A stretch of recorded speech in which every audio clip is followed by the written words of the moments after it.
नमस्कार। मैं कहानियाँ सुनाता हूँ कि 757वीं कड़ी 757th एपिसोड में अभिवादन स्वीकार कीजिए देवतोष का। आज उनके खत और आप। तारीख 25 अप्रैल साल 1954। प्रिय बिटिया, खुश रहो। इलाहाबाद से भेजा हुआ खत मिला और 19 तारीख को लखीमपुर से भेजा हुआ खत भी मिल गया। उसी का मैं जवाब दे रहा हूँ। प्रोफेसर राणा डे को तुम एफिकेसी ऑफ राजयोग भी भेज देना। अब मैं तुम्हारी हालत का जवाब देता हूँ। लिखने से पहले संत तुकाराम का एक पद याद आया। गुड़ से मीठे हैं भगवान, बाहर भीतर एक समान। बस अब मुझे तुम्हारी यही हालत मालूम होती है। जब जिस्म का भान नहीं रहता और रूह का भान भी थोड़ा बहुत समाप्त हो जाता है, तो ऐसी हालत प्रतीत होने लगती है। दुई का अब तुम में पता कहाँ, और ये हमारे लाला जी की टीचिंग की बरकत है, जो एक ऊंची स्टेप ऊंची ही रहती है। नॉन डुअलिटी, मगर भान उसका कम है और ये स्टेज बढ़ना चाहिए, और ये स्टेज एक लिमिटलेस समुंदर है। इसमें जाने कितना पैराव होता है। वेदों में अद्वैत कहा गया है, नॉन डुअलिटी। संभव है इससे आगे भी कोई कह गया हो, मगर यकीन कम है, इसलिए कि बहुत सी बातें खुद अनुभव के लिए भी छोड़ दी जाती हैं। मैं बगैर कहे नहीं रह सकता। संभव है लोग इससे सहमत ना हो।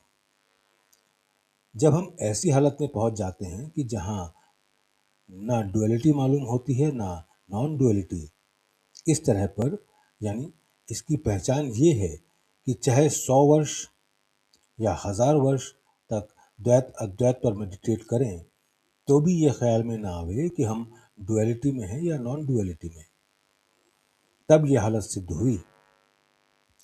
अव्वल तो जो वाकई इस हालत में है, उसमें इतनी शक्ति ही नहीं रहती कि वो इस पर मेडिटेट कर सके। एक ही मिनट में मेडिटेट करने से दिल घबरा उठेगा। जब इंसान इस हालत पर आ जावे, तो फिर असलियत पर आ गया। मगर पैराव अब भी बहुत बाकी है, इसकी हद नहीं। बिटिया, मैं वाचक ज्ञानियों की भांति कह भी जाता हूँ, मगर सच पूछो तो मुझे खबर नहीं। जब कोई अभ्यासी ऐसी हालतों में आ जाता है तो मुझे खबर होती जाती है। मुझे आता तो खैर कुछ नहीं, मगर जो कुछ भी आता है मैं चाहता हूँ कि लोग सीख लें, ताकि वो खुद ही ऐसे हो जाएं। अगर उस हालत तक औरों को ना पहुंचा सका। मैं इस बात को कल सोच रहा था कि हो सकता है कि इक्का दुक्का अगर मेरी तकदीर मदद करे तो ऐसे लोग बन जावें। मगर फिर इन हालतों में दूसरों को पहुंचाना बड़ी कठिन चीज हो जाएगी, जब तक जिस्म का जर्रा जर्रा भूमा की असल कैफियत न ले आवे। और ये हो सकता है, कहूँगा यही इसलिए कि जब हमारे गुरु महाराज में कोई कमजोरी नहीं, तो मुझ में भी नहीं हो सकती। ख्वाह लोग इसको अहंकार समझें, इसकी परवाह नहीं। जिस्म से कमजोर जरूर हूं, मगर हिम्मत और ताकत में कमी नहीं। ये 1 सेकंड का काम है। बिटिया, मेरा तो ख्याल है कि अगर रूहानी संबंध में किसी स्टेज को पैदा करने में 1 सेकंड से दूसरा सेकंड लग गया, तो मैं पतित हो गया और इस काबिल नहीं रहा कि मैं दूसरों को तालीम दे सकूं, बशर्ते कि उस सेकंड में मैं काम करना भी चाहूं। लोग इसको अहंकार समझेंगे, समझा करें। अब सवाल ये है कि 1 सेकंड में सब कुछ कर देने का धक्का बर्दाश्त कर सकेगा। और मुझे इसका अक्सर अफसोस रहता है कि कोई शख्स अगर इतना ज्यादा नहीं तो इतना ही सिखाने वाला इस मिशन में पैदा हो जाए। ये सब मालिक के हाथ में है, जो वो चाहेगा वही होगा। अंत में कहना यही पड़ता है क्योंकि हम फिर भी बंदे हैं और इसलिए एटिकेट कायम रखना ज़रूरी है।